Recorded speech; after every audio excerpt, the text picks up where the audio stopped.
The pages of human history record the deeds of those who have shaped our destiny for centuries.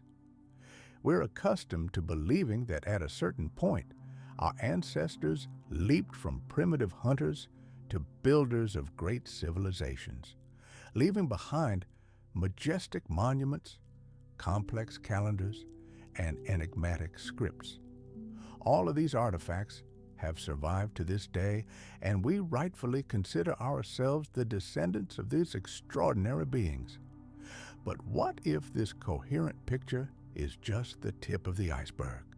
What if ancient myths of gods descending from the heavens, giants shaking the earth, and catastrophes of cosmic proportions are not mere allegories, but distorted echoes of real events?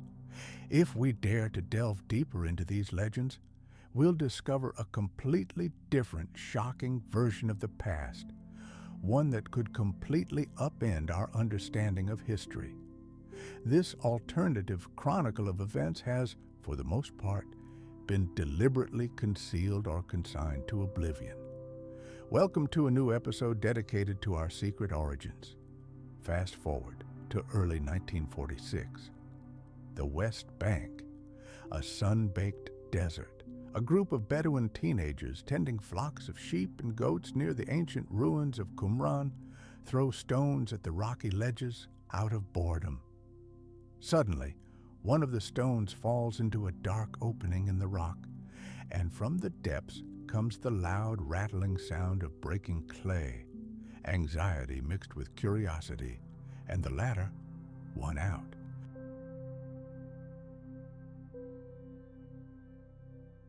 Carefully making their way inside the cave, the young men, to their amazement, discovered a whole collection of large clay jars.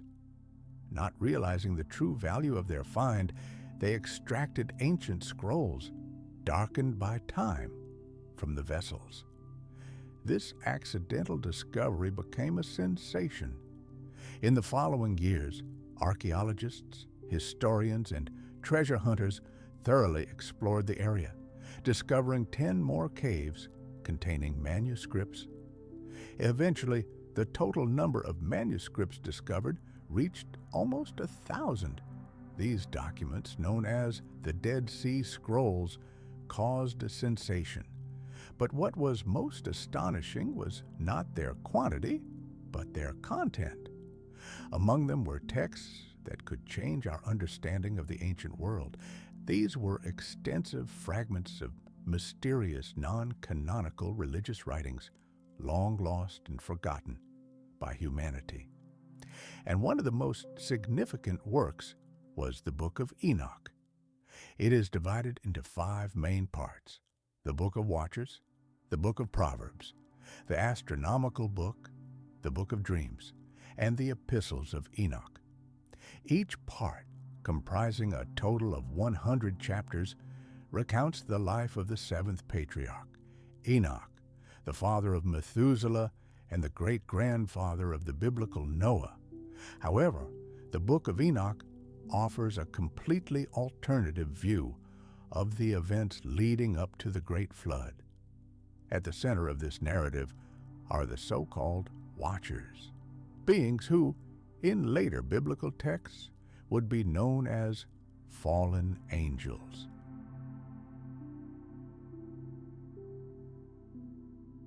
What secrets do these ancient records hold? They tell us that these powerful beings were sent to earth in time immemorial with one purpose: to oversee the development of humanity. According to one legend associated with Enoch, he became the conduit of their knowledge and the founder of the civilization they oversaw. The guardians possessed colossal knowledge of astronomy and are credited with creating an accurate solar calendar. There were several hundred of them, these sons of God. They descended to earth at the summit of Mount Hermon, a place considered sacred by both the ancient Canaanites and the Jews who came to these lands later. Temples dedicated to various deities, Zeus, Helios, and Pan, were erected on the slopes of this mountain over the centuries. The very term guardian or observer describes one who vigilantly watches over people, waking or sleeping, emphasizing their special mission. However, over time, the watchers began to deviate from their prime directive. Instead of simply observing, they began engaging in forbidden intimate relationships with earth women. These unions produced monstrous offspring, hybrids known as the Nephilim. The Book of Enoch describes them as ferocious giants and savages who posed a mortal threat to all humanity. These supernatural beings were known as man-eating giants.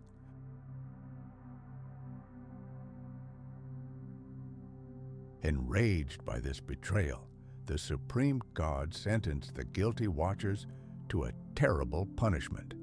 They were cast into a subterranean prison, imprisoned deep within the earth. In this drama, Enoch acted as a mediator between the gods and the captive watchers, attempting to secure their forgiveness, which, as the texts say, only intensified the wrath of the supreme deity Yahweh. According to these writings, the interbreeding of fallen angels with humans resulted in the creation of semi-divine offspring. The book also recounts Enoch's own incredible journeys between heaven and earth. He allegedly traveled on a fiery, chariot-like vehicle and observed rivers, mountains, and the ends of the earth from a great height. But despite Enoch's best efforts to intercede for the watchers, the gods decided the world must be cleansed of evil. The state of the planet and its defiled inhabitants demanded the most severe punishment, the great flood, which would wipe all the Nephilim from the face of the earth and forever imprison their fathers in the subterranean world. Shortly before this catastrophe, Enoch himself was carried alive to heaven in a fiery chariot. Much later, according to legend, the Israelites, arriving in the Promised Land, encountered the descendants of the Nephilim. These creatures were so huge that even seasoned warriors looked like locusts in comparison.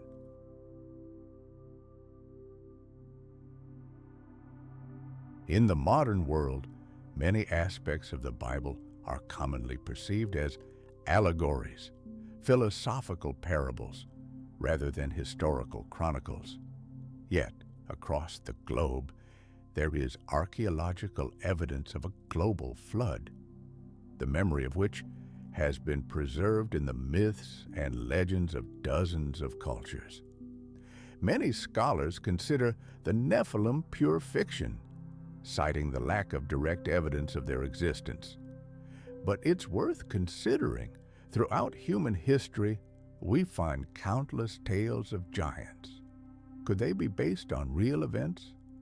The famous explorer Marco Polo mentioned encountering a race of giants in Zanzibar, who possessed such incredible strength that one of them could carry the weight of 4 ordinary people. Interestingly, the inhabitants of ancient Tangier in Morocco believed their city was founded by a giant named Antaeus. Irish mythology tells of the Giant's Causeway, a unique natural formation on the northeastern coast. Legend has it that the giant Finn McCool built this causeway of 40,000 interconnected stone columns to cross the sea to Scotland and battle another giant. Norse and ancient Greek myths are also rife with stories of similar creatures. If we imagine that these creatures actually existed, as evidenced by the records of such diverse cultures, then the Book of Enoch ceases to be a metaphor. It transforms from a fantastical myth into a document describing real, albeit shocking, events.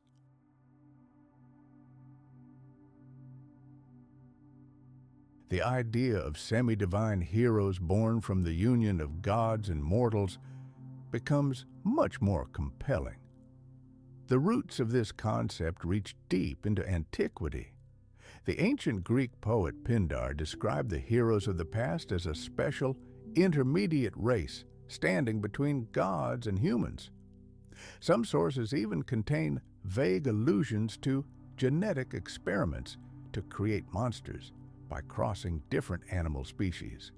Moreover, the legends of Atlantis, popular in modern occultism, directly assert that the scientists of that civilization bred human-animal hybrids, creating a new race of slaves. Approximately 10,000 years ago, a catastrophic event occurred on the planet that had a colossal impact on early humanity. At the end of the last ice age, the first signs of agriculture suddenly appeared in the Middle East. This marked a great transition from the nomadic hunter-gatherer lifestyle to a sedentary existence. References to such global transformations can be found in the mythologies of peoples around the world, but they are especially pronounced among the Babylonians. The biblical story of Noah and the flood, as well as the Book of Enoch itself, are believed by many scholars to derive from these more ancient Babylonian and Sumerian myths. For centuries, this book held a prominent place in early Christian and Jewish traditions. Many religious sects revered the Book of Enoch as sacred scripture, and some even suggest that it inspired the famous Book of Genesis.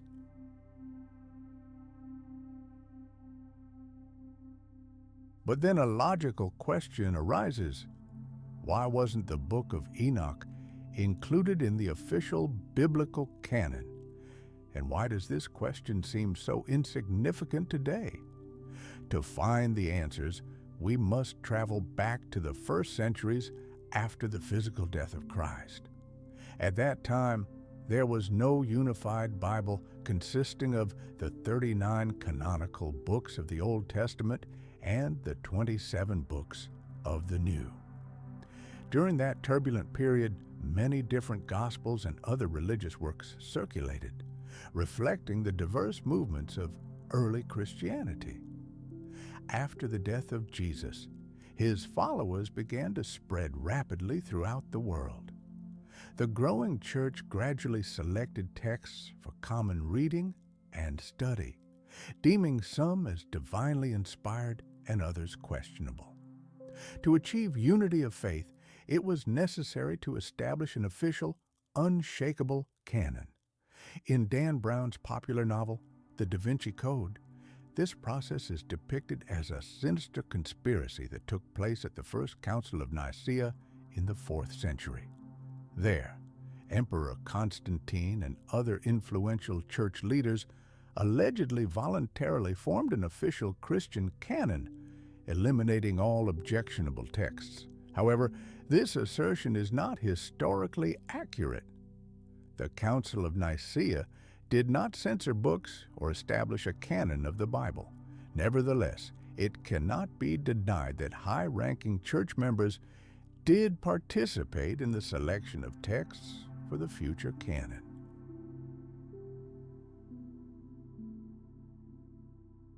Interestingly, as early as the 18th century, the renowned philosopher Voltaire expressed a similar opinion about the process of canon formation, although his interpretation was also far from accurate. Debates between various groups of believers continued for centuries. Opponents in this struggle for minds and souls often branded each other heretics, seeking to expand their influence. This complex and multi-stage process did not take place at a single council, but stretched over centuries. Only after its completion was the Bible officially compiled in the form we know it today. Yet, one of the most intriguing questions remains unanswered. Why was the Book of Enoch not included in the final list of sacred texts? How could such a significant and influential work be completely excluded? To get closer to the answer, It's worth looking at other Gospels that were also censored and left out. For example, the Gospel of Peter attracts attention with its incredible content. A fragment of this ancient text was discovered in Egypt in 1886. It describes a resurrection scene. Jesus emerges from his tomb accompanied by two giant angels, and above them hovers a talking cross from which a heavenly voice emanates. "Have you preached to those sleeping?" the voice asks, and from the cross comes the answer, "Yes." No less intriguing is the Gospel of Mary.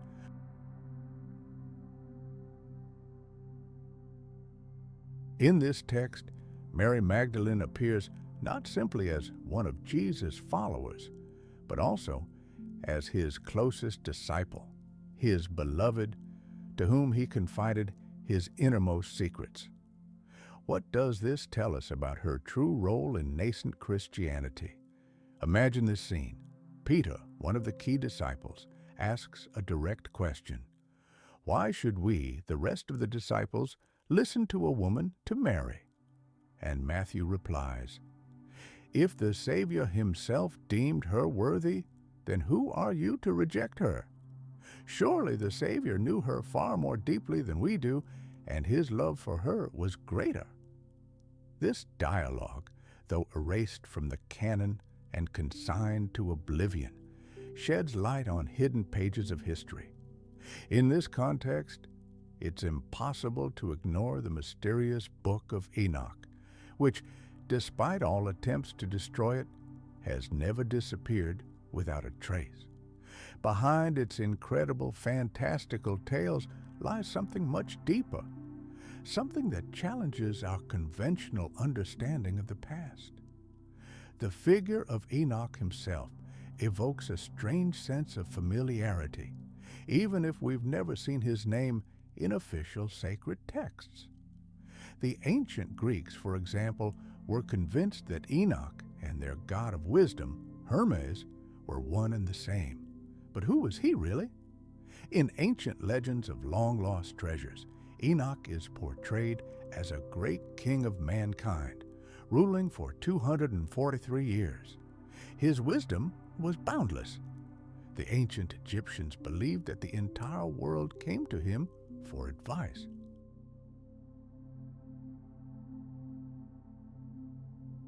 The renowned geographer and historian Tagaddin Akhmat, describing the Great Pyramids in his works, noted that Enoch was known by 4 different names: Saret, Hermes, Idris, and indeed, Enoch. For Arabs, Idris is synonymous with a sage, the forefather of knowledge. For Jews, he is one of the descendants of Noah. In Christian theology, Enoch occupies a unique place, being counted among 7 of the 10 great patriarchs who lived before the Great Flood. And, most interestingly, he was the father of Methuselah, a man who lived 969 years during the biblical age. The Old Testament, in the book of Genesis, mentions Enoch in just 5 short sentences. We read only that he followed God and then disappeared because God took him to himself. There is no explanation. This sudden disappearance in Hebrew symbolizes initiation, a great revelation. The initiate always strives to protect their knowledge from oblivion and distortion. Amazingly, the image of Enoch under one name or another is found in the traditions of almost all ancient civilizations. Perhaps the answers to this mystery lie even further back than the Greeks or Egyptians. Perhaps we need to look to a time that predates even ancient Sumer. According to Sumerian texts, our earth was once visited by a group of supernatural beings, and their descriptions eerily match those of the guardians in the Book of Enoch. The Sumerians called these visitors the Anunnaki, those who came from the heavens. To them, they were gods.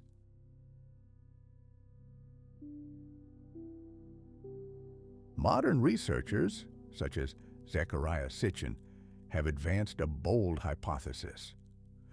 Were these Anunnaki the very same legendary figures from the tales of Enoch?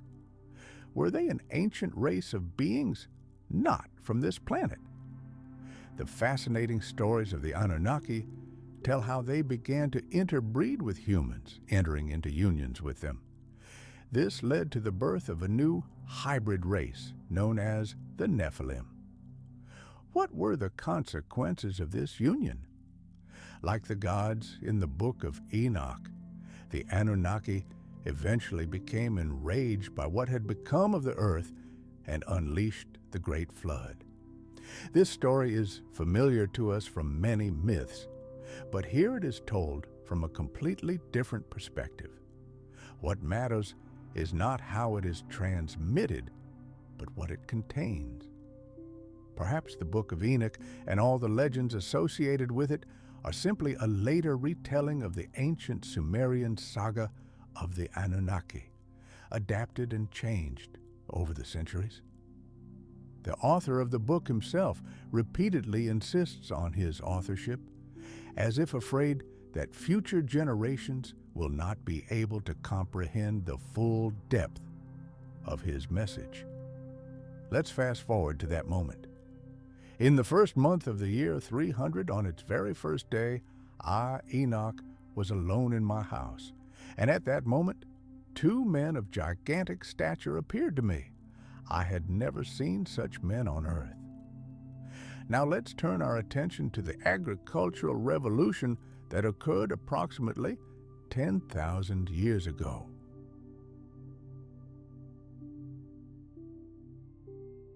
This was a colossal leap when humanity transitioned from hunting and gathering to agriculture and sedentary life.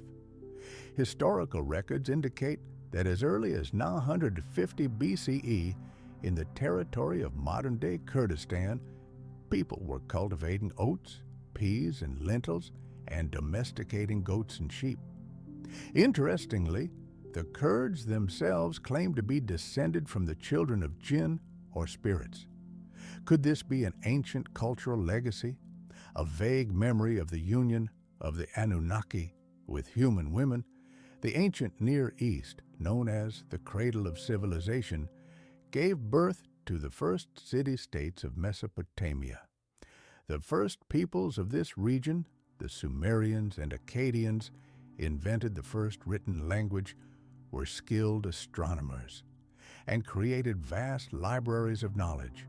They were followed by the Babylonians and Assyrians, who greatly enriched the mythology of these lands.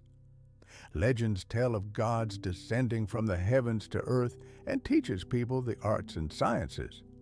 One passage in the Book of Enoch describes the nature of lightning and the mysteries of thunder. Some see this chapter as an attempt by the ancients to shed light on the mysteries of energy and electricity. When discussing this, one cannot help but recall the words of the genius Nikola Tesla. If you want to understand the secrets of the universe, think in terms of energy, frequency, and vibration. This may sound strange, even mystical. However, herein lies the key to understanding our world.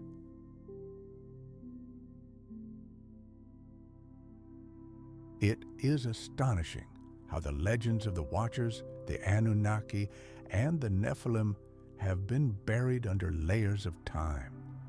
The Sumerians have been overshadowed by their own achievements, and their history has sometimes been deliberately erased from the annals of ancient civilizations. How could this happen? The Book of Enoch, along with the Gospels of Mary and Thomas, was subjected to censorship and was not included in the biblical canon.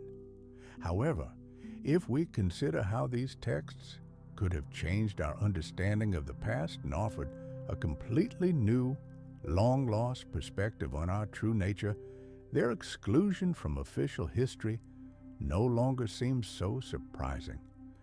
However, these stories did not vanish without a trace. Let's turn to one of the most famous tales, the story of Adam, Eve, and the Garden of Eden. Here we see a powerful metaphor. God created Adam to watch over the earth, a mission strikingly reminiscent of the task of the watchers in the Book of Enoch. Eve emerges from Adam's rib, representing the thirst for knowledge, the desire to see beyond the permitted.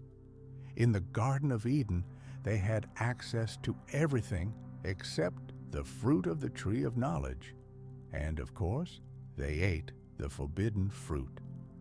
This fruit symbolizes the knowledge and advanced technology that the Watchers brought to humanity. Knowledge that was perhaps too dangerous for those unprepared.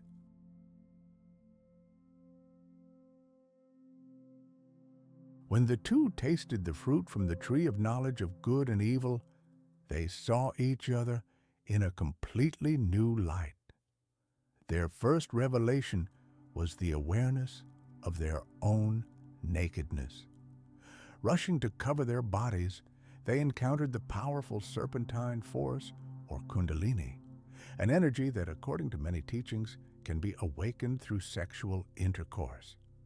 Moreover, they tasted from the tree of life, the source of the eternal cycle of birth, death, and rebirth, the embodiment of human souls in the physical world. Reading the story of Adam and Eve today, it's easy to draw parallels between it and modern scientific theories. Perhaps the authors of this ancient tale sought to convey much deeper truths. Like many other religions and cultures, they allegorically wove crucial fragments of human history into their sacred texts. These ancient records live on through the centuries, reminding us of our inextricable connection with the cosmos. Perhaps one day we will be able to view our history not through the narrow prism of human perception, but through the legacy of the stars. What is human history? Is it just what we know from official textbooks, or something immeasurably deeper? The answers to these questions may have been right in front of us all along. Have you ever wondered why school curricula devote so little attention to one of the oldest and greatest civilizations on Earth, the Sumerians?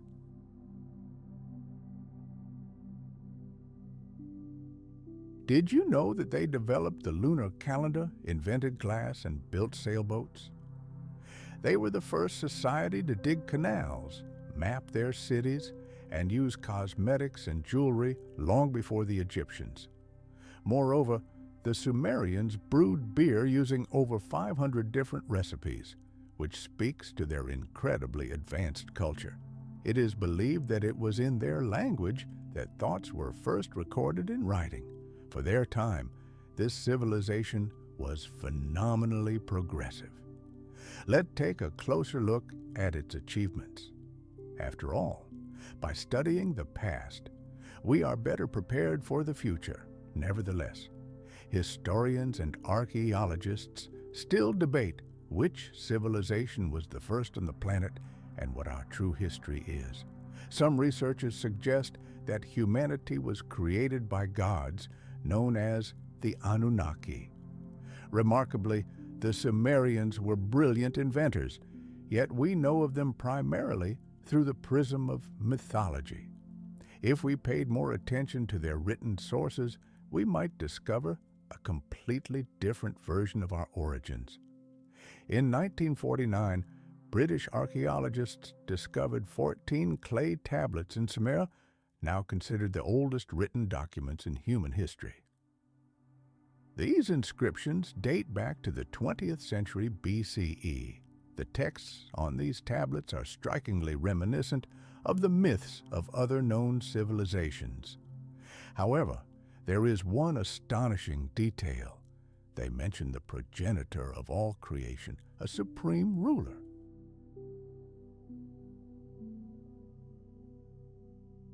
These texts describe how, in the beginning, there were Adam, Eve, and the Garden of Eden from which all humans originated. The first two tablets explain their origins and the path of human development. The third tells the story of the beginning of human evolution. The myths of the sixth day of creation continue this story, telling how the human race was genetically modified. These beings and their development were no accident. According to the Sumerians themselves, all their technologies and achievements, which appeared long before the Greeks and Egyptians, were derived from these divine beings. The gods worshipped by the Sumerians in Mesopotamia occupied a central place in their culture. Their very name comes from the supreme god, the ruler of all other deities. According to Babylonian myths, ancient legends tell of a powerful hierarchy. 300 of them, the so-called Anunnaki, were appointed guardians of the heavens, while another 300 kept vigil in the depths of the underworld. Let's fast forward 4,000 or 5,000 years into the past. Clay tablets, handed down to us through the millennia, tell how certain gods created the first humans. These new beings appeared on the planet in an era when wild animals and creatures whose names have long since faded from memory still roamed it.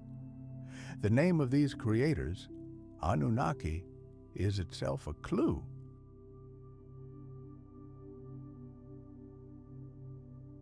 Translated, it means those who descended from the heavens. Just imagine how such myths could fundamentally change our entire understanding of human history.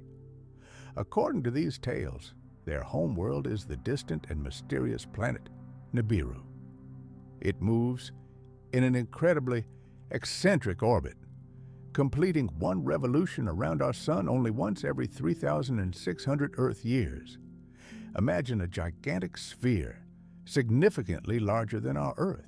Its surface, according to legend, is coated in iron oxide, giving the entire planet a sinister red glow like a giant ruby in the blackness of space. But this was not always the case. Nibiru was once a lush, green paradise. However, its inhabitants, through acts that would seem the height of recklessness to us, slowly but surely destroyed their own atmosphere, turning their home into a scorching desert. The very name of this planet can be translated as crossing point or even gateway. It is hypothesized that it was not just a world, but an artificially created asteroid, carved from a comet and adapted for interstellar travel. When their own atmosphere deteriorated, they turned their attention to Earth, for here lay a resource capable of saving them: precious gold. Modern research shows that tiny gold particles dispersed in the atmosphere can restore the ozone layer, acting as a giant shield against harmful radiation. This, incidentally, explains why NASA still actively uses gold foil to protect its spacecraft.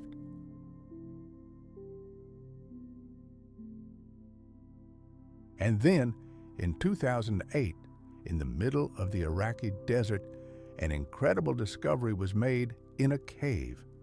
Archaeologists discovered an intact tomb, apparently belonging to a member of royal lineage.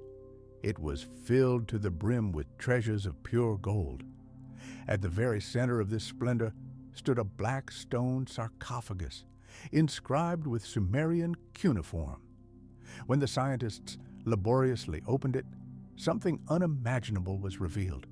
Inside lay a giant, about 3 meters tall, his body retaining all signs of life, long since extinguished. His entire attire consisted of gold jewelry. But the most astonishing thing was something else. The mummy looked as if its owner had fallen asleep only a couple of hours earlier. Many are convinced that this was one of those very same Anunnaki gods. Researchers are increasingly discovering striking parallels between ancient myths about these beings and actual historical facts. Could they really have existed? In 1971, scholar Edward Lipinski presented a detailed analysis of ancient texts, including the famous Babylonian version of the Epic of Gilgamesh.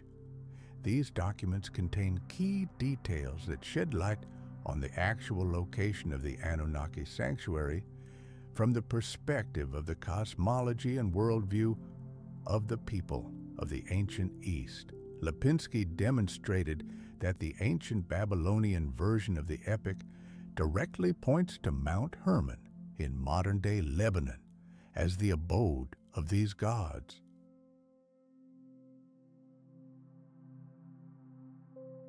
He draws particular attention to lines 12 through 21, which describe the death of Humbaba, guardian of the divine forest, after the hero Gilgamesh and his faithful companion Enkidu invade his domain.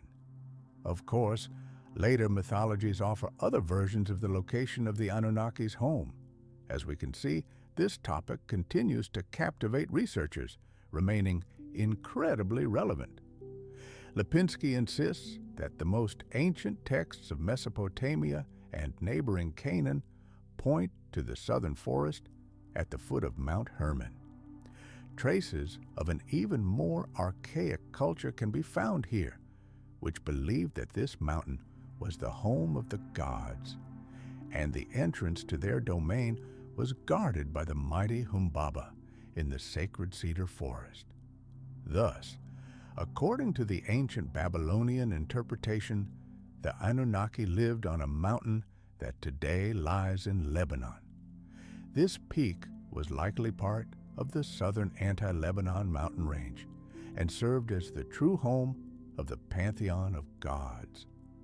Lipinski emphasizes its colossal cosmic role, calling it a bridge connecting heaven and earth.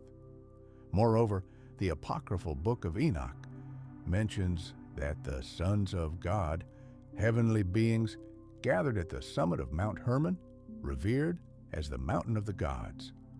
Mount Hermon, located at the southern end of the anti-Lebanon range, straddles the border between Syria and Lebanon. Its height reaches an impressive 2,814 meters.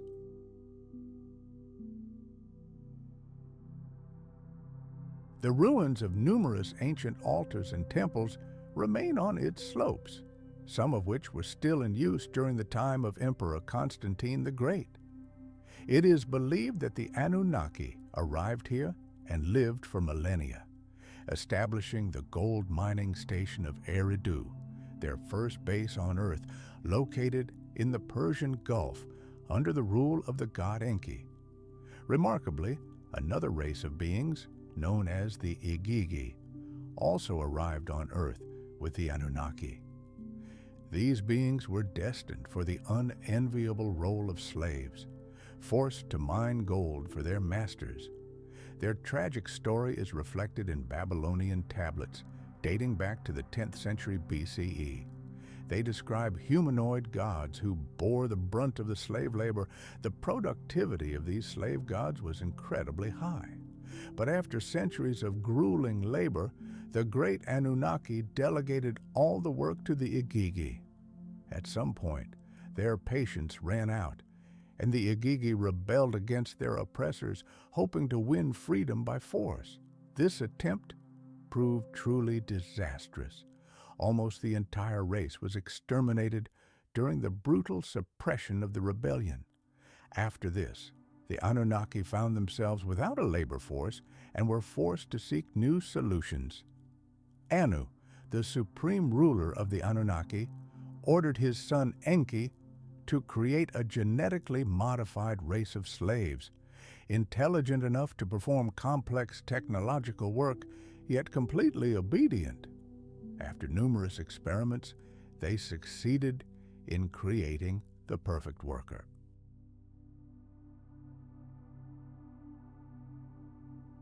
The result was a unique hybrid created by crossing Anunnaki genes with the DNA of cavemen of the Homo erectus species. This new species is known today as Homo sapiens. In ancient Sumerian tablets, this hybrid is first mentioned under the name Adamu, which in Hebrew simply means man. Thus, the Anunnaki continued their efforts to introduce Homo sapiens into Mesopotamian life. Interestingly, the Semitic word for labor literally translates as to serve. Ancient texts claim that the Anunnaki were true giants compared to humans and lived among them for thousands of years.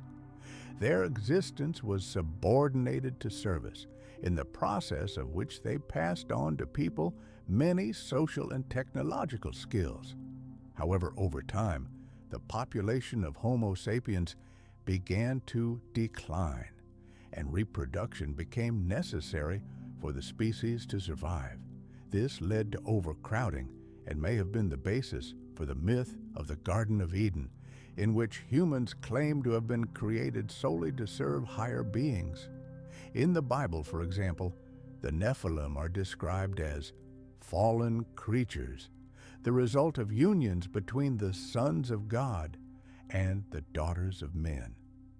One of the most famous ancient texts about the Nephilim is the Book of Enoch, written by the patriarch Enoch, the father of Methuselah. Today, this book is not part of the canon and is rejected by most Christian churches. However, many early church fathers, such as Athenagoras, Clement of Alexandria, and Tertullian, held it in high regard.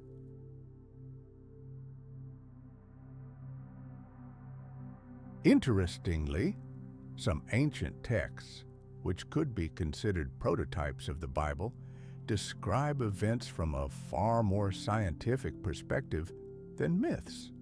For example, they claim that the Great Flood was caused by the impact of a comet. People have forgotten the days of the destroyer, the text states. Only a few wise men know his path and await his return at the appointed hour. This destroyer is described as a fiery, ferocious-looking body surrounded by a bright glow.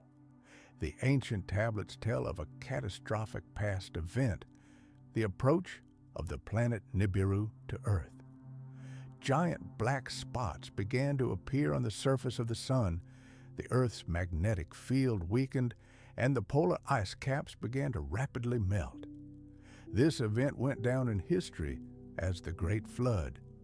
Many days before the catastrophe, Earth literally suffered as if in agony, and in the heavens, Nibiru shone like the brightest star.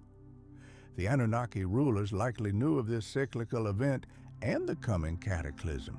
They abandoned Earth, perhaps hoping that the flood would wipe out all the unworthy from the face of the planet. However, many Anunnaki decided to remain with humanity and observe the Great Flood from their celestial ships circling high above the raging elements. At this time, the glaciers of the South Pole began to calve and fall into the ocean, causing monstrous tsunamis that ravaged gold mines in Africa.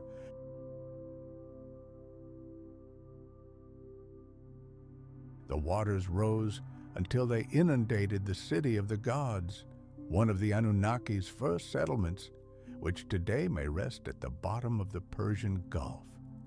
Just imagine what secrets might lie beneath the waters of this gulf.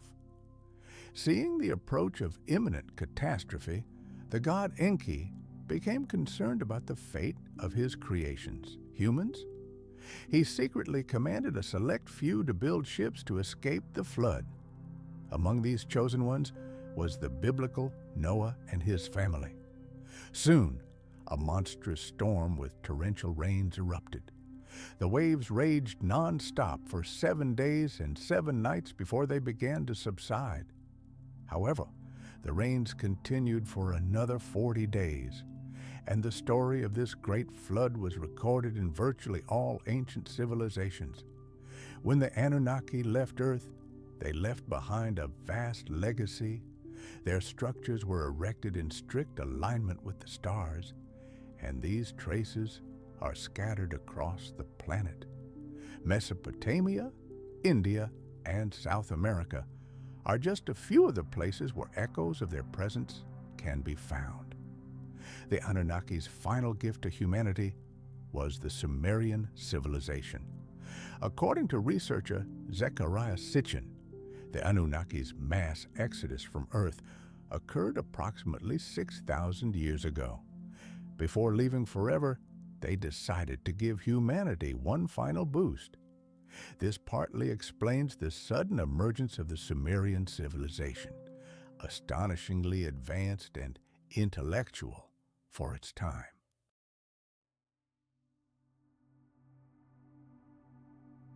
For the Anunnaki and Sumerians, the most important aspect of life was the creation of royal dynasties. The king was considered their viceroy on earth, governing the people, and his lineage was believed to be enriched by the genes of the Anunnaki themselves. However, this theory has naturally met with skepticism in the scientific community. To support his hypothesis, Sitchin cites numerous ancient texts, including the Babylonian creation epic Enuma Elish, which describes the formation of our solar system. According to these texts, Earth did not yet exist when the sun's gravitational field captured the wandering planet Nibiru. Nibiru then collided with another planet, Tiamat, which once lay between Mars and Jupiter. Interestingly, numerous artifacts whose origins appear to be extraterrestrial are still being discovered around the world. Imagine echoes of technologies that simply shouldn't have existed filtering through the depths of time. We're talking about mysterious artifacts like the famous Baghdad batteries or the so-called Saqqara bird. According to some bold theories, these objects are nothing more than the legacy of an incredibly ancient and technologically advanced civilization. Moreover, we find evidence that these ancient visitors, the Anunnaki, engaged in extensive gold processing. Similar evidence was discovered as early as 1889 by Flinders Petrie's expedition to Mount Hermon.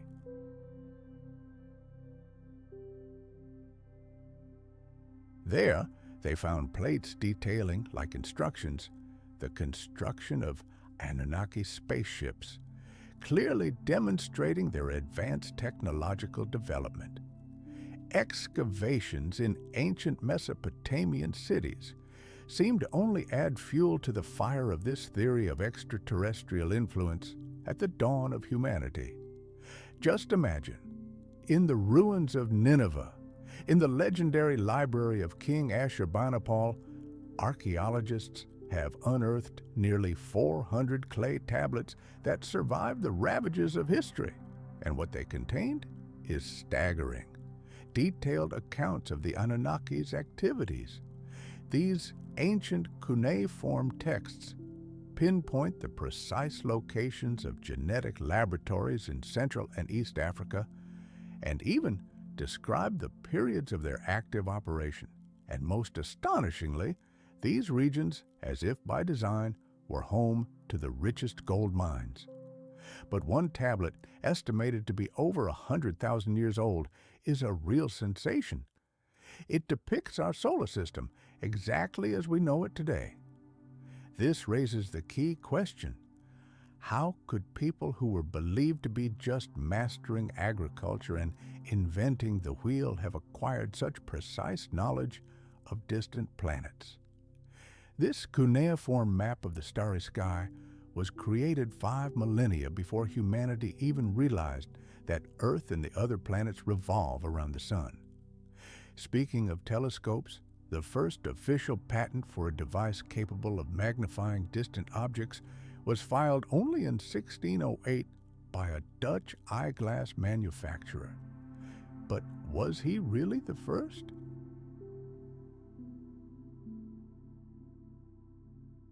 A Dutchman is credited with the invention, but his design only magnified 3 times, no more than a powerful pair of binoculars by today's standards. Only the brilliant Italian scientist Galileo Galilei made the colossal effort to create a truly powerful telescope and be the first to point it into the abyss of space. Hearing of the Dutch innovation in 1609, he, without even seeing the original, designed his own, much more advanced device. According to legend, the Anunnaki didn't simply observe us. They passed on their knowledge to the Sumerians and established the institution of monarchy, appointing rulers who would act in their name on earth. It is emphasized that the royal dynasties themselves were the product of genetic engineering. These powerful beings are believed to have ruled humanity for millennia through select bloodlines. Some believe that when their home planet, Nibiru, orbits again and approaches Earth, they will return to continue their rule. This idea forces a completely new perspective on our entire history and perhaps explains why the secrets of the Sumerian civilization are so carefully guarded, and we find echoes of these events all over the world. European folklore is literally teeming with stories of giant battles and their construction of grandiose stone citadels. It's entirely possible that these myths are not just fairy tales, but a distorted memory of the Anunnaki legacy and their colossal influence on the development of civilization.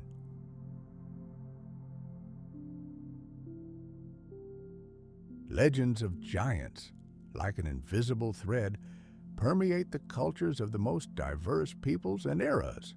And here, it's important to cast aside prejudices and look at the evidence with an open mind. Of course, most academics dismiss these stories, dismissing giant cyclopses and similar creatures as fiction, and the bones occasionally found and attributed to giants are believed to belong to ordinary prehistoric animals, such as mammoths or dinosaurs. This is a generally accepted, convenient view. However, what if these ancient tales contain far more truth than many are willing to admit? Perhaps it's time for us to rethink our attitude toward these myths. Let's look at the Bible and see what it says about the giants who lived on earth after the Great Flood. The sacred texts mention 3 tribes of giants who fought for control of the Holy Land. All of them were descendants of beings known as the Nephilim. These Nephilim, according to legend, were the result of a forbidden union between fallen angels, the so-called Watchers, and human women. The original purpose of this union was to correct the consequences of the Watchers' deeds and restore humanity.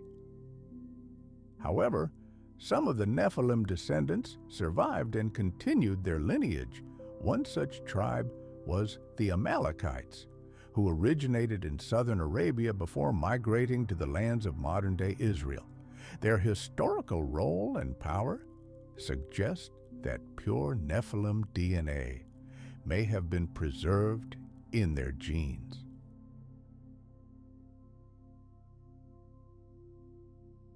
This confirms the Amalekites' connection both to ancient peoples and to the race of giants that gave birth to the Anakim, better known as the sons of Enoch. This land was once inhabited by people of gigantic stature. The Moabites called them Emim, meaning terrible, and their land a land of giants. The Ammonites called them Zamzumim, and the Assyrians called them Haim. They are also known as Anakites. The Aim are an entire biblical people of giants who lived in Palestine during the time of Abraham. The prophet Isaiah claimed that God himself crushed these giants and erased all memory of them. And yet, the names of megaliths such as the Wheel of the Spirits or the Valley of Rephaim in Israel still serve as silent reminders of their former existence. In the 1930s, a vast collection of gigantic human bones was discovered on Mount Carmel, but then something strange happened.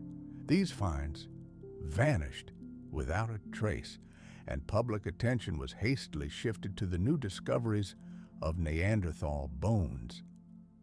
It seems the authorities simply didn't want to acknowledge the shocking possibility that these remains belonged to the very same Nephilim or their descendants.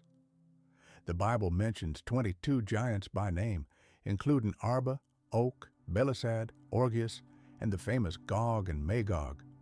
Most of these giants were rulers, possibly even powerful kings, but the most famous ancient giant is undoubtedly Goliath from the Book of Kings.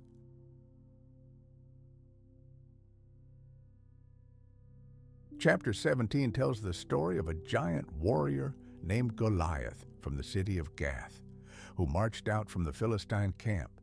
He stood 6 cubits and a span tall, almost 3 meters. He wore a fearsome bronze helmet, and his scale armor weighed 5,000 shekels, more than 50 kilograms. His legs were protected by bronze greaves, and a huge bronze javelin hung from his back.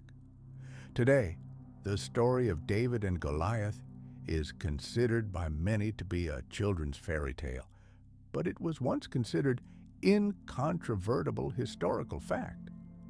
Another giant of antiquity was Gilgamesh, the first hero of the ancient world and the mighty ruler of the city of Uruk, who lived almost 5,000 years ago. What other secrets might the history of these legendary beings conceal? His deeds are captured in the Epic of Gilgamesh, the oldest epic work known to humanity.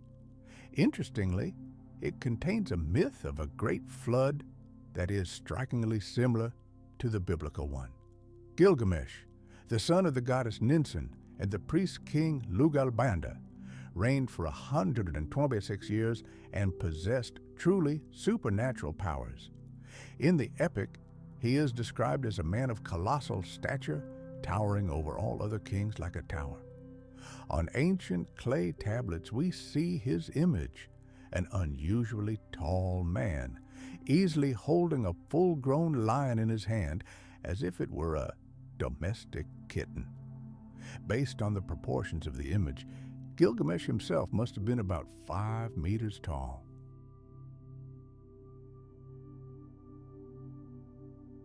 Interestingly, in ancient Egypt, we also find mysterious monuments and legends about giants. Their images can be seen in the form of hieroglyphs on the walls of ancient temples, where some pharaohs are deliberately depicted as much taller than ordinary people. Perhaps this is not just a symbol of power, but evidence of their actual colossal stature. In 1881, Professor Timmerman, while exploring the ruins of an ancient temple on the banks of the Nile, stumbled upon a series of tombs containing the remains of a prehistoric race of giants. The smallest skeleton discovered measured 2 meters 33 centimeters in length, while the largest reached an incredible 3 meters 37 centimeters. Later, in 2001, an archaeologist from Howard University was excavating in Giza. In a cemetery in West Giza, he discovered the skeleton of a giant, measuring over 2.5 meters in length, along with an unusually massive skull and jaw. The Academy of Sciences declared this the first confirmed discovery of the remains of a giant in ancient Egypt. However, the skull, which was supposed to be unveiled to the general public, remained hidden from scientists, and the remaining bones were hastily buried. Furthermore, hundreds of giant sarcophagi were found throughout Egypt, but all were empty. The very hypothesis of the existence of a race of giants could finally explain how some massive megalithic structures around the world were built.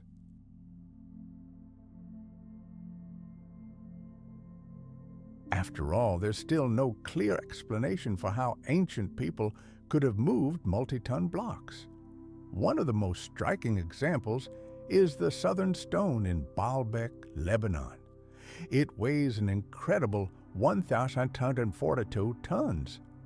And in southern Siberia on Mount Shoria, researchers have discovered an entire mountain composed of gigantic granite boulders. Some of these boulders are estimated to weigh over 3,000 tons. This is twice the weight of the stones in Lebanon. These facts baffle modern science, raising the question, who was able to place these megaliths in place and how? Interestingly, the ancient name for Stonehenge was Giant's Ring, while the more recent name derives from a Saxon word meaning suspended stones. And in the ancient temple of Ain Dara in Syria, one can see something truly astounding. Enormous footprints nearly a meter long leading directly into the courtyard of the sanctuary. These footprints indicate that they were left by a creature at least 4 or 6 meters tall. In 2005, a team of Russian scientists led by Professor Ernst Muldashev reported the discovery of numerous giants' tombs, not only in the Ain Dara area, but throughout Syria.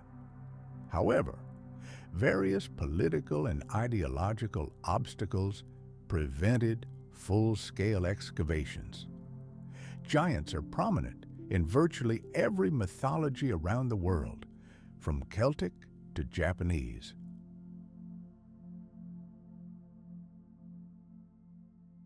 For example, Irish folklore tells the story of the seafaring giants, the Fomorians, and their leader, Balor, who arrived on the shores of Ireland immediately after the Great Flood. The origins of Balor and his people remain a mystery. Some researchers link them to the legendary Atlantis, an ancient island believed to have occupied what is now England, Scotland, and Wales. Countless megalithic monuments remain in these lands, and legends hold that they were built by survivors of the sinking of Atlantis. Ancient Britain was known as Albion, a name given to it in honor of one of the giant kings of Atlantis. Perhaps this world truly did once belong to them. Imagine a lost world, erased from the annals of history. There was once a theory that the legendary Atlantis was actually part of ancient Ireland. Scholars of the past assumed that this continent was swallowed by the ocean as a result of a monstrous catastrophe. Fast forward millions of years, when a comet, torn from its celestial orbit, slammed into Earth, causing an unimaginable cataclysm and a shift in tectonic plates that plunged the entire world into the abyss of the seas. But what if not everyone perished? What if the survivors, the Atlantean giants, dispersed across the planet? Perhaps they are responsible for the grandiose megalithic structures we find in Europe and even beyond, on the coast of America.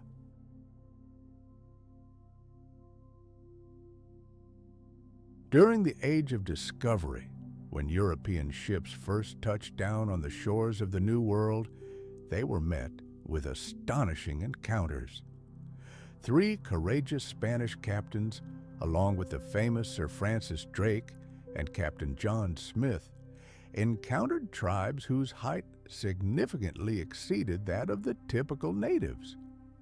Captain John Smith left a vivid description in his journals of a tribe known as the Susquehannock, who lived along the river of the same name. One day, about 60 members of this people appeared to the discoverers bearing gifts, the skins of wild animals, skillfully crafted bows and arrows, and bead necklaces. But it wasn't the gifts that astonished the English. Before them stood tall, slender men who, to the Europeans' eyes, appeared like true giants, as if they had stepped out of the pages of ancient myth. In 1519, the Spanish explorer Alonso Alvarez de Pineda took on the monumental task of mapping the northern coast of the Gulf of Mexico. On this parchment chronicle, he noted not only important landmarks and convenient harbors for ships, but also something truly incredible. Near the point where the mighty Mississippi River flows into the Gulf, he discovered a huge city surrounded by hundreds of smaller villages. He named this land Pineda. How many more secrets did these wild, untouched lands conceal?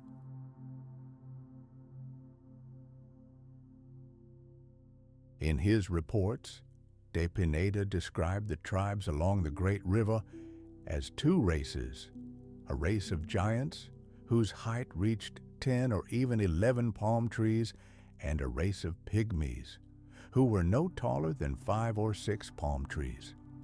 During this era of great discoveries, the legendary Portuguese explorer Ferdinand Magellan emerged onto the world stage.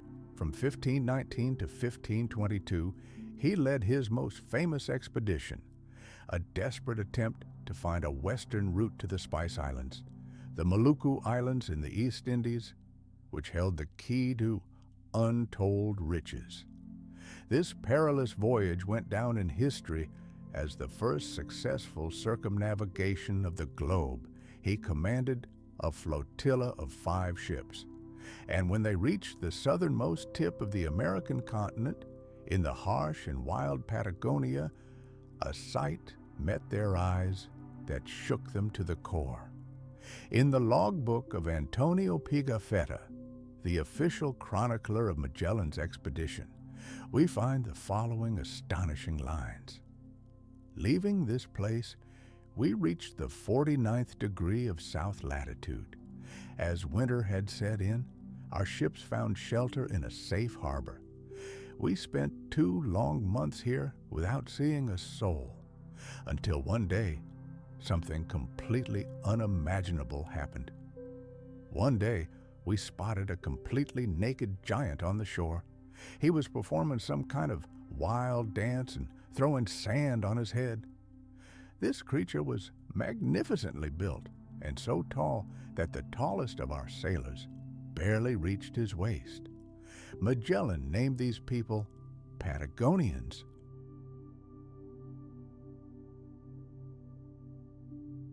He sent one of his men to the giant with the task of singing and dancing to demonstrate peaceful intentions. The giant readily accepted the offer, and soon the sailor was dancing alongside him. They were then brought to a small island where the captain himself was waiting. When the giant appeared before us, he was stunned and frightened. He raised one finger to the sky, obviously believing we had descended from the heavens. This story is not fiction. It is taken from the official journal of the expedition, written by the hand of the man specifically assigned to keep accurate records of the voyage. Pigafetta was responsible not only to his captain, but also to the King of Spain for every word he wrote as a witness. His reports had to be as complete and accurate as possible. Given his official status and responsibilities, a reasonable question arises: can we trust his testimony about the encounter with the giants? Should we accept it as indisputable fact from an impeccable eyewitness? Just a few years later, another conquistador, Hernando de Soto, also shared his impressions. He recounted numerous encounters with giants during his travels through the southeastern United States. What were his observations? He set out from Tampa Bay in Florida with a force of hundreds of men. Along the way, he repeatedly encountered indigenous tribes ruled by giant chieftains.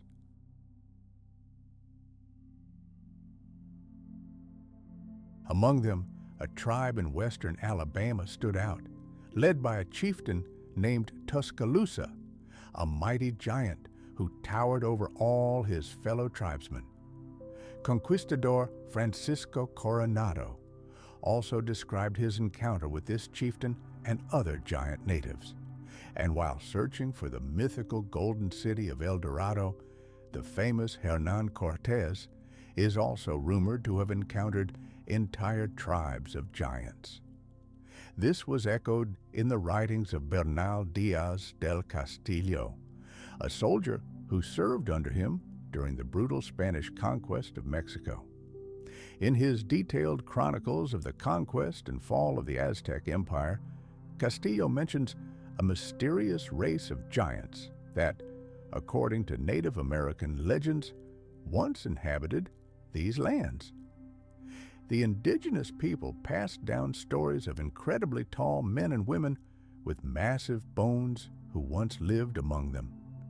These legends claimed that the giants were evil creatures with foul dispositions, and that the Indians' ancestors waged a long and bloody war against them, hunting and destroying them. This tale only added to the mystical horror of their image, and the fact that no one had ever seen the giants alive only confirmed their incredible, almost divine strength.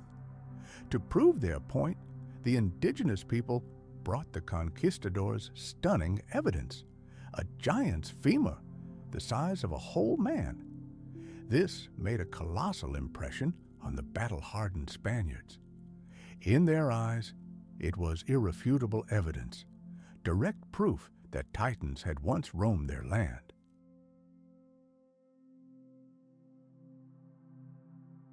Legends of real giants continued to live on and be passed down from generation to generation during the Age of Discovery in America. However, over time, under the onslaught of the new civilization, they began to fade, turning into fairy tales. Nevertheless, some tangible evidence of their presence remains, frozen in stone, megalithic structures, and mysterious rock carvings. One such striking example is the giant footprint in South Africa, the most impressive fossilized imprint on the planet. This footprint was accidentally discovered by a farmer named Stoffel Kochi in 1931 while hunting. The print is nearly 1.5 meters long, allowing for a shocking estimate of the size of the creature that made it, between 7 and 8.5 meters. Locals call this footprint the footprint of God, or the footprint of Goliath, and their tales of ancient giants have sparked countless debates and discussions. Of course, skeptics immediately declared that this enormous footprint was merely a freak of nature, the result of natural erosion. However, Professor Peter Wagner of the University of Port Elizabeth holds a completely different, even more fantastical view. He believes that the possibility of little green men arriving on Earth from outer space cannot even be ruled out. Given all the available evidence and discoveries, we are forced to ask, is it possible that giants really did exist in the past?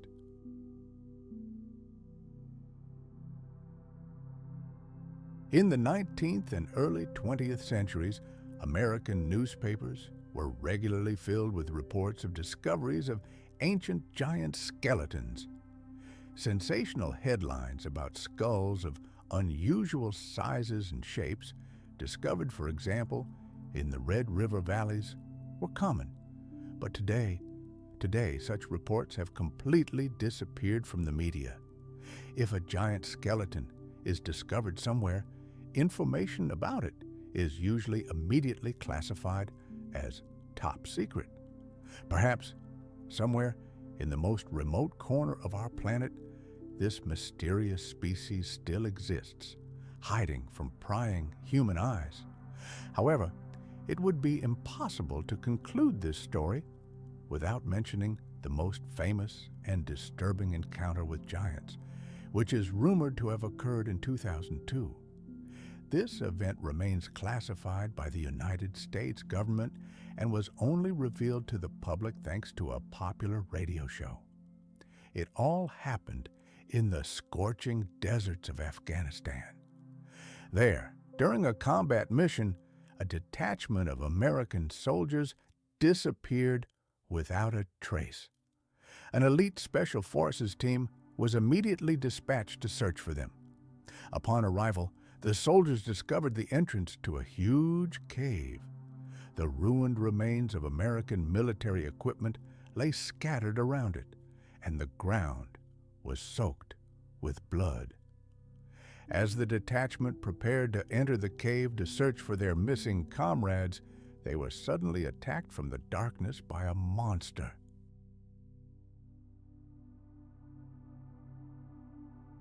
It was a red-haired humanoid, approximately 4 meters tall, with double fangs protruding from its mouth. Witnesses claim that the giant impaled one of the soldiers with a single blow of its long spear, killing him instantly. The remaining group members managed to react. A powerful shot to the face knocked the giant off his feet.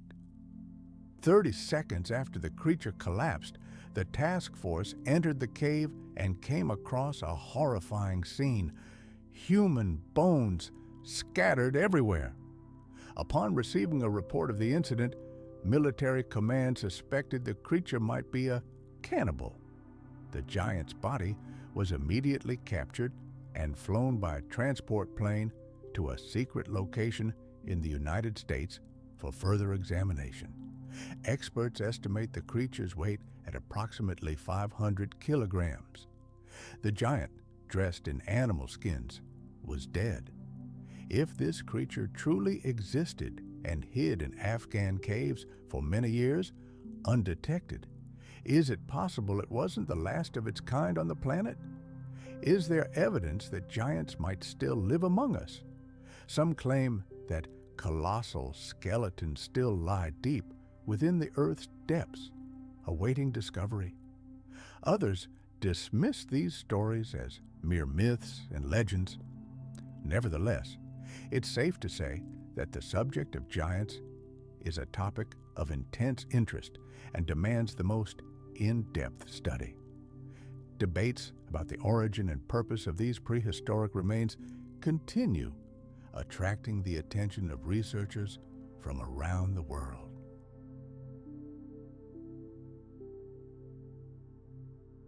It's important to keep an open mind and explore all possibilities.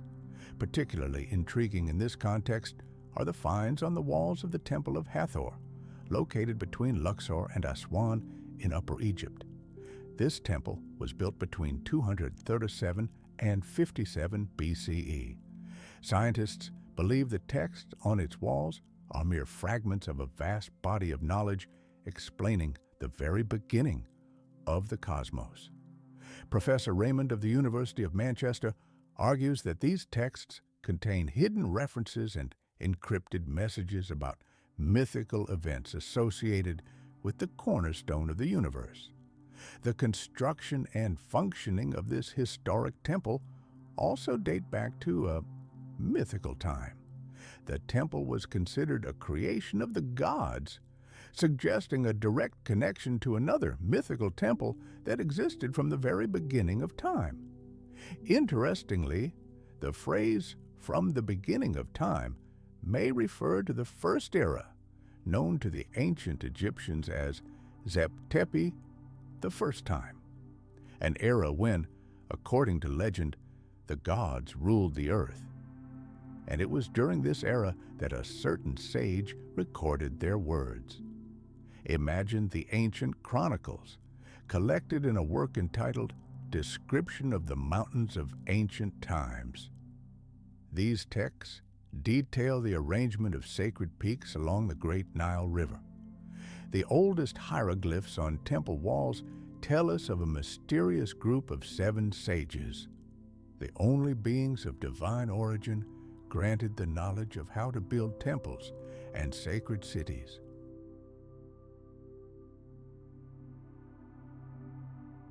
According to legend, it was they who oversaw the construction of the first great structures on the primordial hill of creation.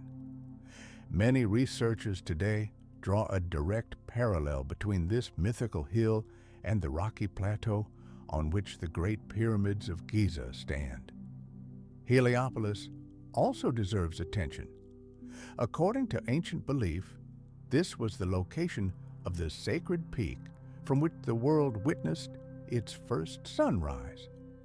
These 7 sages are believed to have contributed to the construction of the earliest legendary temples of antiquity, including the Egyptian pyramids. As the author of the legendary Emerald Tablets noted, modern archaeology has extremely limited information about these 7 great teachers. All that scholars have been able to determine is their number, 7, and the fact that they played an absolutely decisive role in the founding of the first sacred centers on our planet. A particularly gripping scene unfolds before us on the temple walls, where images of the Great Flood are carved. We see that very prehistoric hill, the first firmament, rising from the chaos of the primordial wave. These scenes involuntarily evoke the biblical legend of Noah. However, references to the 7 wise men also appear in the myths of other cultures, which raises the question, were they real historical figures or merely figments of the ancient imagination?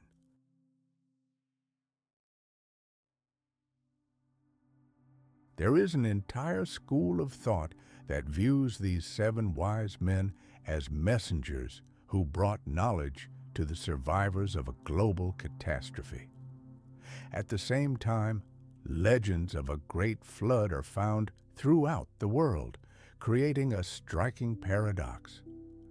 The most famous of these stories tell of an angry deity who decided to wipe out an entire civilization for its sins.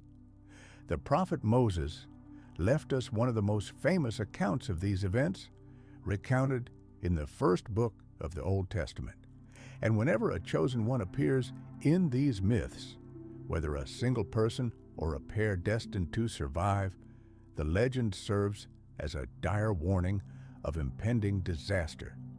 The story of Noah, who became the progenitor of a new humanity by surviving the Great Flood, is not tied to any specific date. It is virtually impossible to assign it to a specific historical period. But if we mentally strip away all the mythological layers, we are presented with a historical work offering its own interpretation of human development in ancient times. Beginning in 1872, archaeologists began making discoveries that suggested the biblical flood narrative may have been borrowed from much more ancient sources. For example, from the tale of the ancient Sumerian deity Ea. This story has its roots in a civilization closely intertwined with Egypt, Mesopotamia. As early as 1849, the British archaeologist Sir Austen Layard and his assistant discovered several mounds in the desert composed entirely of brick.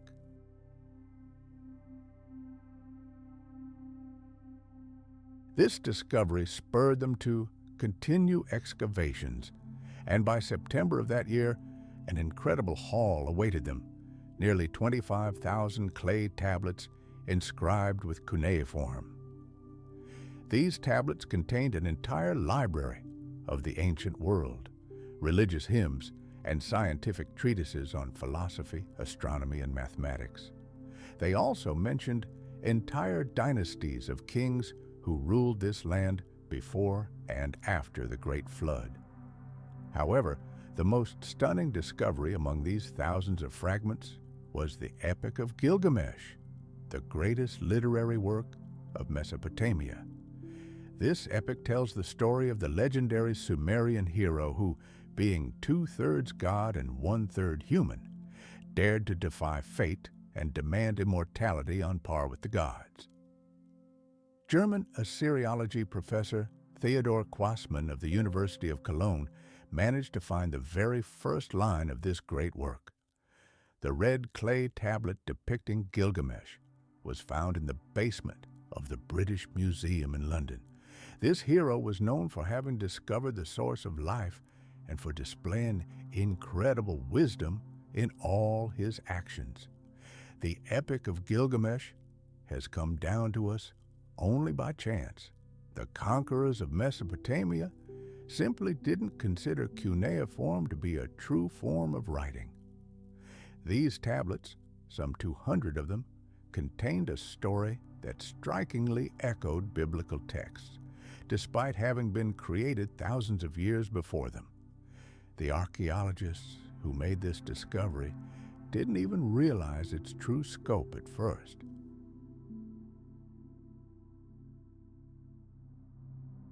They carelessly packed the priceless artifacts for transport to Britain, where they were to be translated. Due to this barbaric treatment, many tablets were damaged and rendered virtually illegible. And yet, thanks to the titanic efforts of George Smith, a young museum employee, the historical value of these ancient myths became known to the entire world. Smith stumbled upon a truly unique discovery. He discovered an account of the exploits of Gilgamesh and his faithful friend Enkidu. In this story, the heroes defeated the monstrous bull of heaven in a cedar forest in what is now Lebanon. During his triumph, having recovered the goddess Ishtar, Gilgamesh donned the garb of a victor and placed a crown on his head. However, he disdained the goddess's advances and even publicly insulted her, calling her a harlot for her numerous affairs. After this humiliation, Ishtar returned to heaven in a rage and complained to the supreme god Anu. In response to Gilgamesh's insolence, Anu created the bull of heaven on earth, a monster of such strength that even 100 of the finest warriors could not defeat it. Nevertheless, Gilgamesh did not waver, and with the support of his faithful friend Enkidu, was victorious once again. Watching this battle from the heavens, an enraged Ishtar cursed both heroes. That same night, Enkidu had a prophetic dream. The council of the gods sentenced him to death for helping his friend. The sentence was carried out immediately.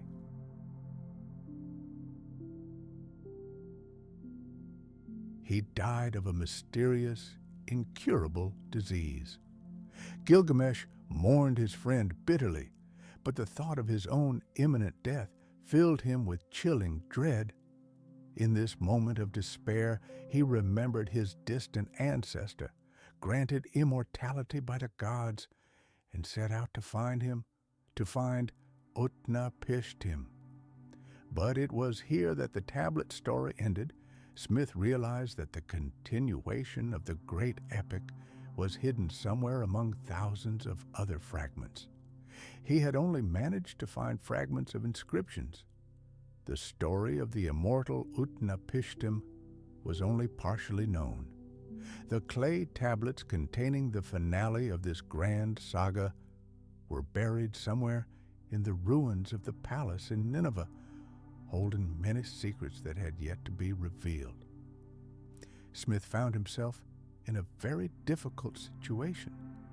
He longed to travel to Nineveh and continue his search, but such an expedition required a colossal financial investment.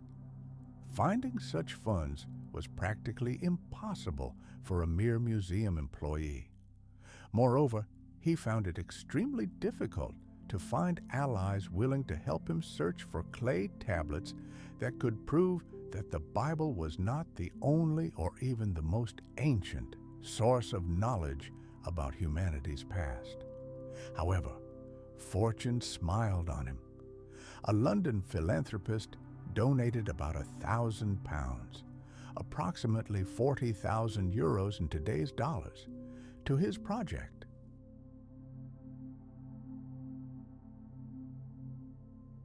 The interest shown in his reports by the Daily Telegraph drew attention to the researcher's bold ideas and opened the door to ancient secrets. On December 3, 1872, George Smith presented his discovery to an astonished public.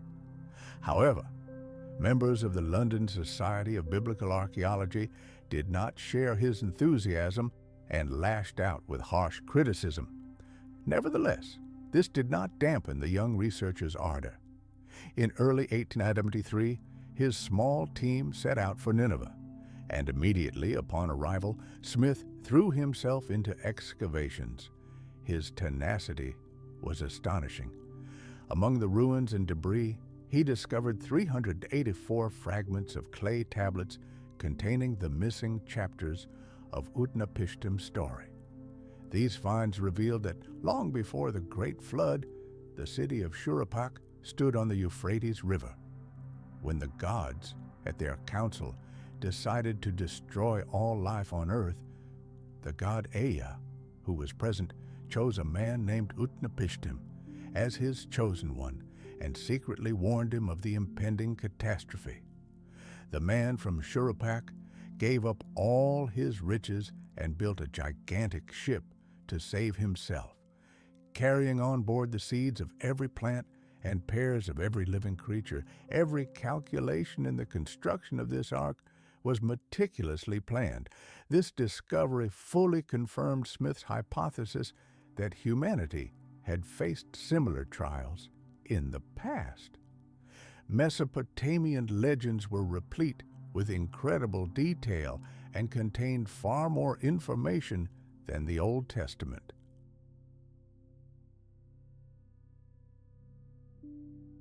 Isn't it astonishing to discover such parallels? Like the biblical Noah, the hero of the epic Gilgamesh finds his ancestor Utnapishtim and asks him about the secret of immortality. Tell me how you managed to gain access to the council of the gods and how you attained eternal life, he begs. Smith was shocked that the story on the tablets reached the very moment when Utnapishtim was supposed to tell Gilgamesh about the events leading up to the Great Flood. This thought continued to haunt him even after he had finished reading the entire epic of Gilgamesh. After a brief conversation, Utnapishtim reveals to his descendant the secret of a mysterious place where a magical flower grows that grants eternal life. I will reveal to you the hidden secret of the gods, he tells Gilgamesh, but to do so, they must travel to the eastern sea in search of this flower. The travelers board a vessel, which the epic describes as something resembling a submarine, capable of traveling both on and under the surface of the water.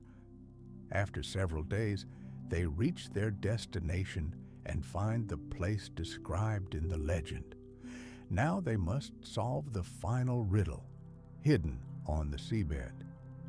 Gilgamesh describes this plant as possessing unique properties, capable of restoring lost youth. In 1876, George Smith returned to England after 3 years of intense research and presented his revolutionary theory to the world.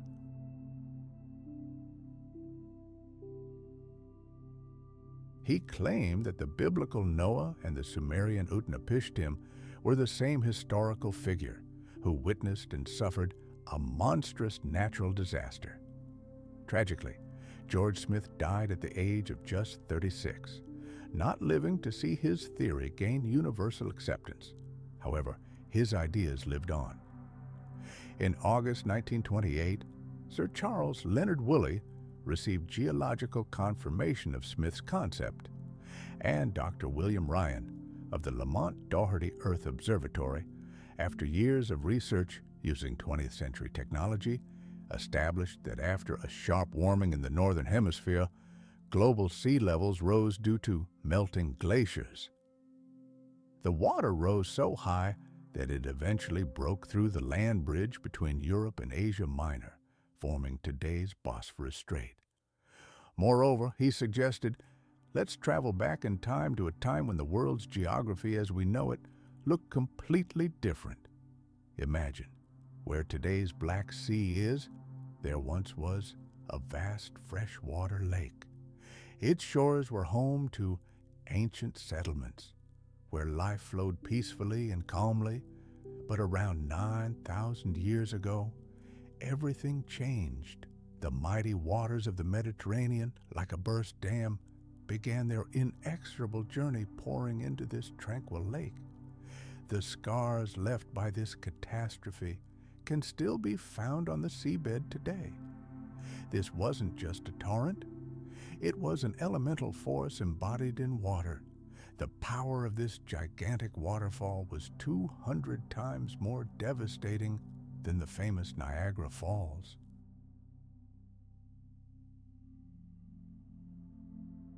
Just consider these figures. Every day for 2 long years, approximately 16 cubic kilometers of salty seawater crashed into the basin of the future Black Sea.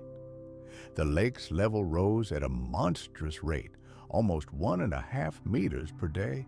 This wasn't a flood, it was a veritable apocalypse. Every day, the shoreline retreated 2 kilometers inland. Dr. Ryan, studying this data, put forward a bold hypothesis. Was this cataclysm the basis for the legend of the Great Flood, as we know it from the Bible? In 1989, James Blood, the man whose name thundered across the world after the discovery of the Titanic, announced a new, no less ambitious expedition. His goal was to dive to a depth of just 140 meters, where he believed ships from the biblical era could be preserved. And in the summer of 2000, his team succeeded. Off the northern coast of Turkey, near the city of Sinop, the remains of ancient ships were discovered on the seabed, and nearby, explorers stumbled upon the ruins of ancient buildings, silent evidence that life had once teemed here. One cannot help but wonder, what drove these people to abandon their homes in panic? Were they fleeing some monstrous catastrophe, an advancing sea engulfing their world? Curiously, ancient texts, whether the Old Testament or the cuneiform tablets of Mesopotamia, do not speak of a natural disaster. They tell a story of divine punishment, of the wrath of heaven unleashed upon humanity.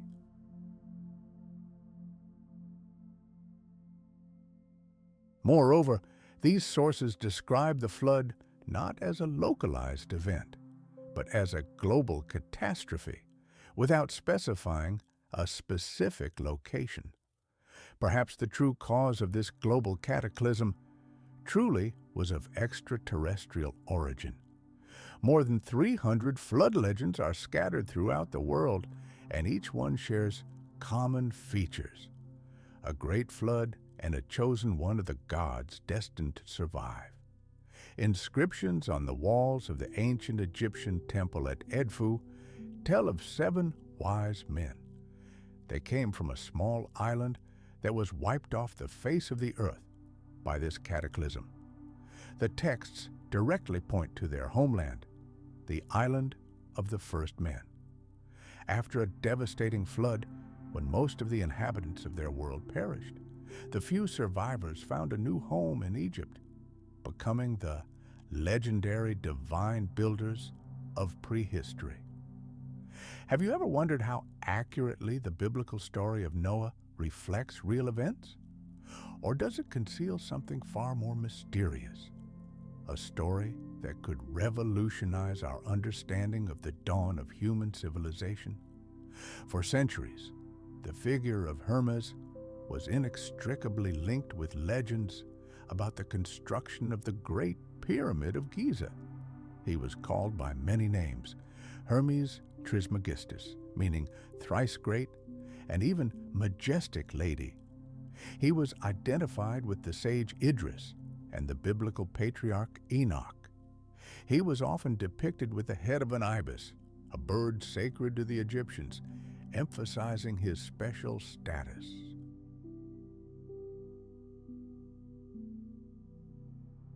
For the ancients, he was the keeper of the wisdom of the ages and the master of time. The library in his temple in Heliopolis was renowned for its arcane knowledge, including information about secret tunnels. This figure is shrouded in mystery. He is said to have possessed unique artifacts that granted him colossal power, such as a magic mirror that allowed him to observe events over vast distances. Enoch, according to legend, possessed a remarkable bird that could hear everything and sing of it. delivering news from afar. Ancient inscriptions claim that he himself arrived on earth in his own ship. His mission was to administer justice in a time when the number of gods and humans had grown so large that the world required clear rules and laws. It's astonishing how his wisdom was celebrated through writing and ritual. Enoch taught people the arts of writing and eloquence, and his faithful servants maintained order in the palaces and temples of gods and kings. His knowledge was truly boundless, from crafts and weaving to the complex art of agriculture. Over time, his name acquired new epithets, but the essence of his figure remained unchanged. The idea that Enoch could have been a real being from ancient times, an alien who arrived on earth with a mission to impart knowledge to humanity, is truly captivating. He himself shared stories of his countless journeys across the heavens in divine flying machines, which he called the ships of the Elohim.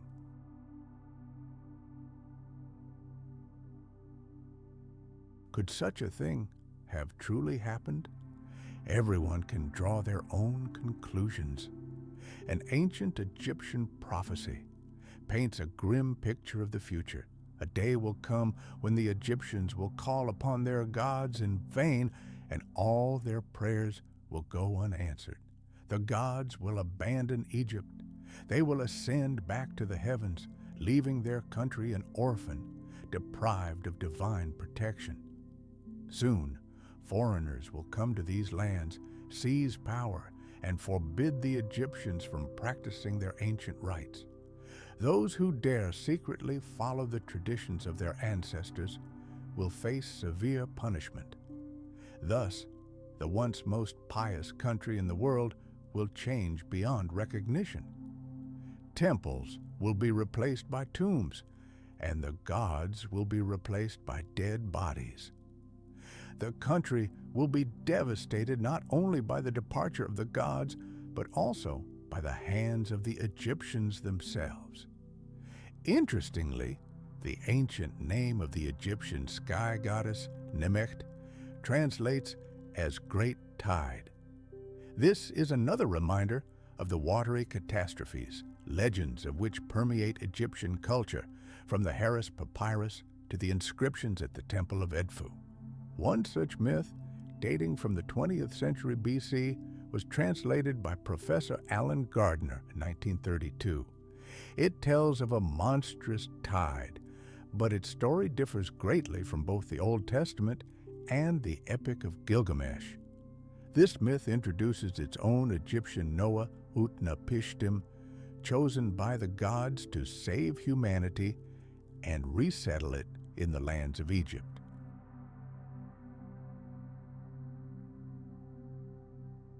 To tame the raging elements, a fertility goddess reminiscent of Osiris appears and sends a bird to Isis for help. Professor Eric Hornung offers the clearest translation of this story. It begins in the Golden Age, when the gods still lived among humans and watched over them. In those days, complete harmony reigned, but for unknown reasons, this ideal world collapsed. The worship of the deities ceased, and it's worth noting that, according to the myth, it wasn't the gods who disrupted this relationship, but we humans ourselves. Perhaps humanity itself was the cause of the Great Flood.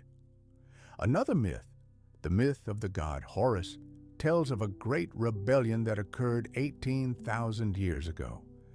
Then the supreme deity Ra called upon his grandson, the hero Horus, for aid. Horus's children, his loyal warriors, rushed into battle.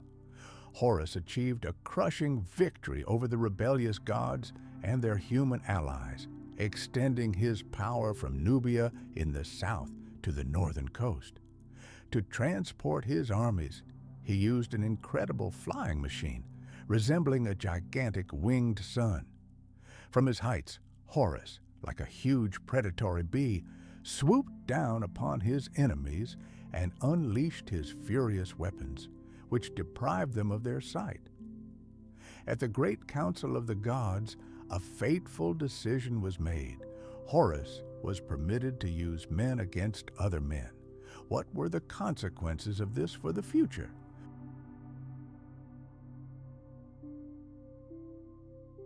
Another mysterious and powerful weapon, known as the divine Uraeus, was supposed to open his eyes to destroy those who fought against him. Modern Egyptologists believe his rivals were completely routed. Legends claim that this Eye of Ra was not simply a part of the god, but a separate, almost living being.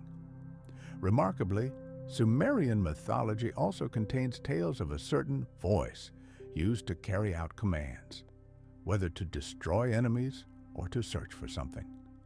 Myths tell us many fascinating details about what happened after the gods created humans. Initially, life in Sumerian mythology was harmonious and beautiful. However, the god Ea opposed the artificial creation of humanity from the very beginning and accepted it only with great distrust. And then the unthinkable happened. Some of the divine retinue began to have intimate relations with the daughters of humans. This was the final straw that broke the camel's back for the supreme gods. In the Egyptian version of the myth, Isis intervened and calmed the raging sea with the help of the weather god. It seems the legacy of Pharaoh Ramesses lives on in these ancient tales. Surprisingly, one of the officials who wrote a book about the heavenly cows has a direct connection to the biblical legend. His work was published in 1982. In Egyptian mythology, the gods Enlil and Ra participated in a council where they openly expressed their discontent.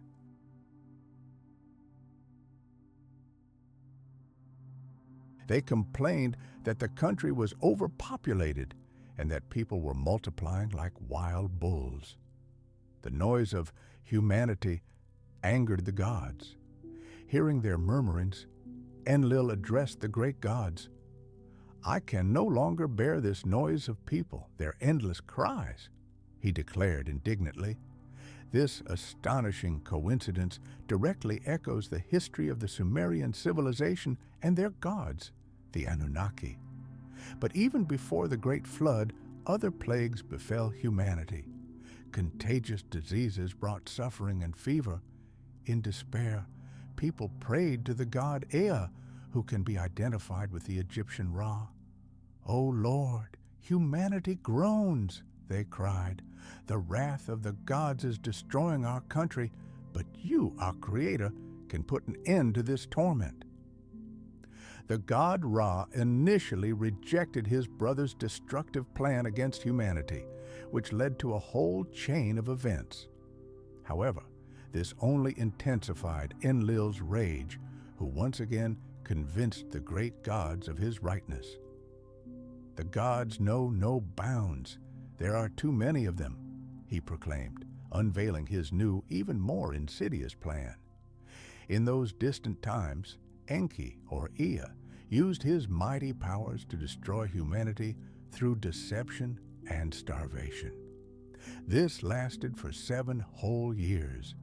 During these terrible years, people went mad with suffering and began to persecute their only protector, attacking him.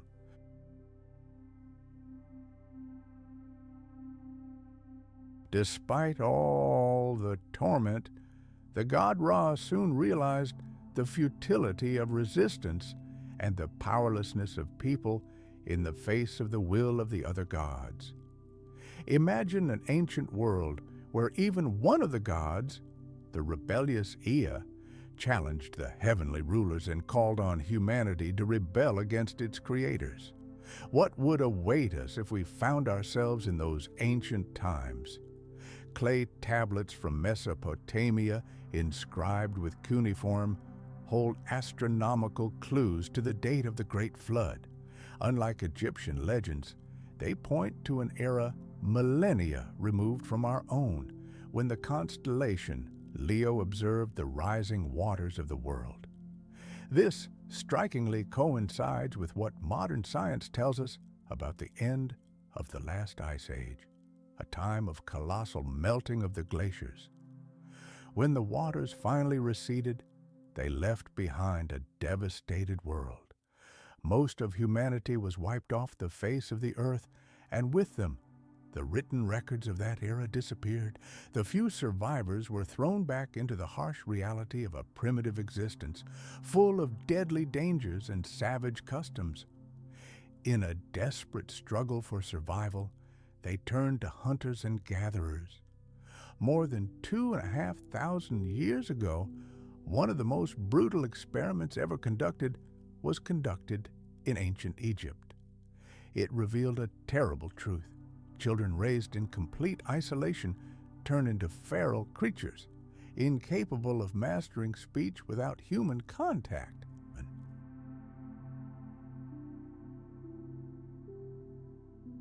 In the 7th century BC, Pharaoh Psammetichus I ordered 2 newborn babies taken and given over to the care of shepherds, forbidding anyone from speaking to them. After 2 years, the children could only utter one word, Bekos, which meant bread in Phrygian. The pharaoh hastened to declare that Phrygian was the original language of humanity, although it's more likely that the unfortunate children were simply imitating the bleating of the sheep among which they grew up. Diodorus Siculus mentioned in his writings the eradication of cannibalism, another horrific practice prevalent among primitive tribes. In that distant era, the inhabitants of the Nile Valley were savage and primitive, and eating their own kind was nothing out of the ordinary. And so, amid this chaos, gods appear in myths, mysterious messengers, bearers of culture, who appear seemingly out of nowhere and bring with them the foundations of civilization. After the global catastrophe that wiped out the old world, we find references to 7 great sages in the legends of every culture. These figures always appear at the dawn of a new era. Thus, the Egyptian god of wisdom, Thoth, selects 7 learned priests and imparts his divine knowledge to them, beginning a new age of reason. From the Egyptian Book of the Dead, we learn the name of the first of these teachers, Osiris himself. What influence did this knowledge have on the subsequent development of the world?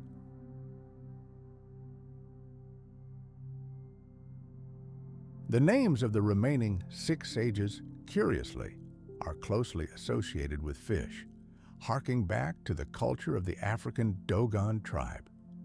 The second of these mysterious teachers was called Mogul. The fourth was Tip, which can be translated as catfish. The names of the 5th and 7th sages can be roughly translated as fish, but the names of the 3rd and 6th remain a mystery. These 7 teachers appear not only in Egyptian and Mesoamerican history. We find them in the Vedic tradition of Hinduism and in Babylonian legends, where they always come after the Great Flood to bring a new culture to humanity. Their appearance invariably marks the beginning of a new era. Hindus call them rishis. In Babylon, they were called by a word meaning great, one who leads humanity. And in ancient Sumerian mythology, these sages were known as Apkallu, master who shows the way. Amazingly, the Cairo Museum houses an artifact that stands out from the crowd, the only surviving model of an Egyptian flying machine dating to the 3rd century BCE. It was discovered on May 12, 1958, by French archaeologists in the Sahara Desert. The model bears the inscription Pa di Imen, which can be translated as gift of Amun, or even more interestingly, gift of the wise men that forever eludes sight. Modern researchers see this as a hint at the nickname of those mysterious visitors who brought knowledge to the ancient peoples.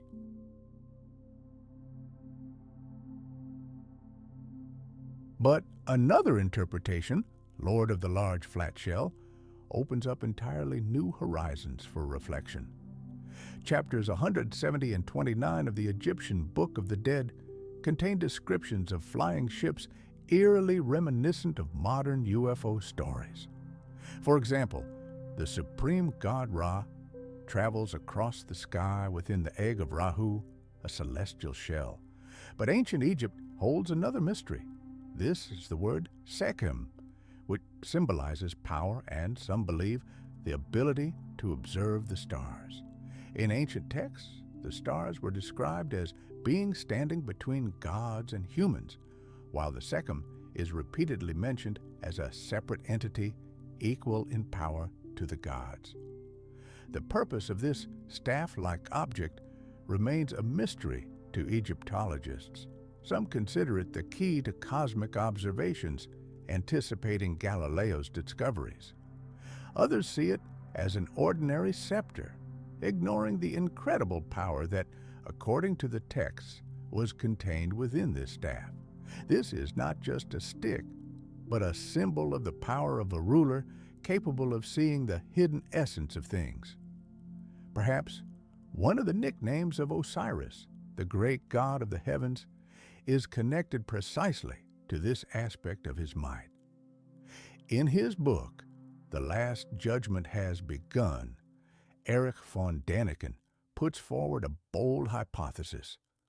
What if our planet was visited by representatives of extraterrestrial civilizations in the distant past?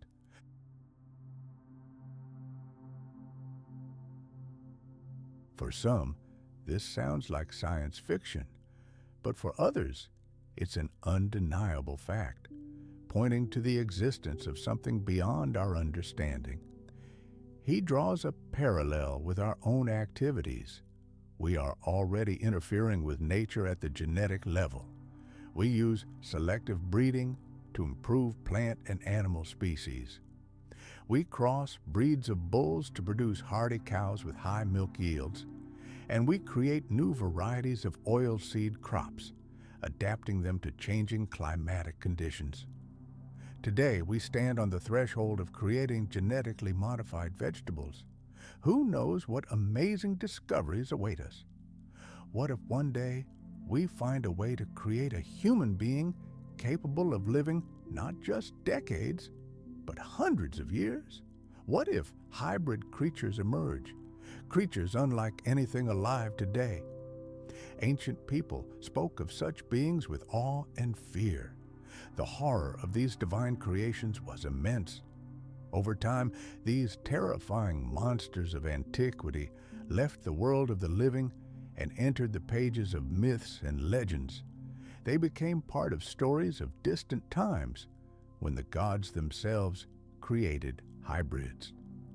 Around 80% of the mythology of ancient civilizations, from the Aztecs and Incas to the Sumerians, Egyptians, Mayans, and Assyrians, tells of aliens, of gods who created humanity and cared for its destiny.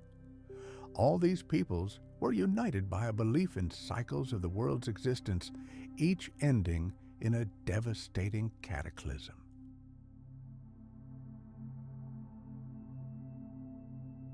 According to ancient legends, the great gods descended from the heavens with one goal: to extract the most durable and noble metal, gold. In Egypt, it was poetically called the skin of the gods. Upon arriving on earth, the gods created man. Written sources clearly indicate that humans were created for hard labor in the gold mines belonging to the gods. Some scholars believe that the oldest of these mines were located in what is now Bulgaria. Surprisingly, it was during this period, when the first calendar was born in the Balkans, that the ordering of the cosmos also occurred. One such calendar was found in Magura Cave. The drawings on its walls date back to the 7th millennium BC, and according to Spanish researchers, they may be over 9,000 years old. These images are strikingly similar to cave paintings from prehistoric centers of Italy and the Iberian Peninsula. An ancient Babylonian legend tells of 7 wise men living in Sumer and Asia before the Great Flood. According to the Sumerian civilization, they were the ones who built the walls of the sacred city of Uruk. One of them, known as Enmendur-Ana, was the 7th king, and over the course of 6 cycles, recorded the knowledge he gained on the planet Nibiru. The Sumerians claimed that they received all their knowledge and technology from the Anunnaki, beings who came from this mysterious planet.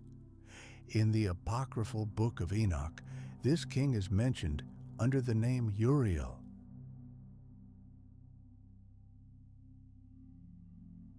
It is he who reveals to Enoch the secrets of the sun and the laws of the moon, handing him the heavenly tablets for attaining the highest wisdom. It's important to note that in various ancient myths, these 7 sages are always portrayed as enlightened beings, emphasizing their colossal significance in human cultural memory. Ancient peoples, whatever their names, possessed knowledge that today seems incredible and mysterious to us. This knowledge was preserved even after a planet-wide catastrophe that destroyed almost all life and laid the foundation for the rebirth of new life. The inscriptions at the Temple of Edfu tell us that the first people arrived from a small island but were forced to flee due to a great flood. Most perished in the raging waters of the deluge. However, a handful of survivors managed to find refuge on Egyptian soil, where they cried out to the gods for help. Thus, the story of these people opens up astonishing perspectives. The builders of that ancient era were not only skilled craftsmen, but also bearers of profound knowledge. All these complex stories lead us to one important conclusion. Ancient texts like the Emerald Tablets and the Book of Enoch, as well as other works about gods and humans, hint that our civilization is far older, more powerful, and more multifaceted than we usually believe. We may play a far more important role in the grand history of the universe. The stories of the 7 sages of Edfu serve as confirmation of their legacy.